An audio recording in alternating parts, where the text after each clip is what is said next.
Hello guys, in today's video I'm going to show you how to download Davinci Resolve on MacBook. This tutorial will be quick and simple, just make sure to subscribe and also leave a like if you will find this guide useful.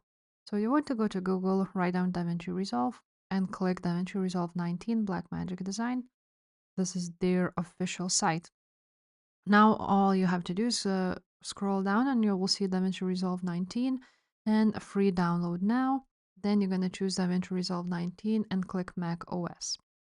After you will click it, you will need to enter your details. So your first name, last name, email, phone, country, address. Go ahead and register and click download. After that, it will download to your computer and you can after that you can go ahead and install it.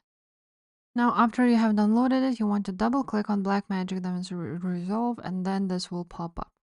Then you will need to double click on Install Resolve. After this you will continue, agree to the licenses and so on and so forth. Click agree.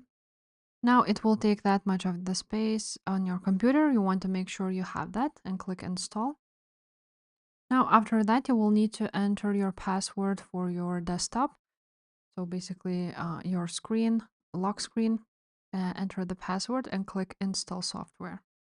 Now it will start installing. As you can see, it's writing the files and it may take a little bit. And now as you can see, the installation was successful. You can now close it and you can move to bin the installer. So it wouldn't take any space for you. And now you can go on search and write down DaVinci Resolve and go ahead and open it up and start using it. So if this video was helpful, guys, make sure to subscribe to this channel and I will see you next time. Bye.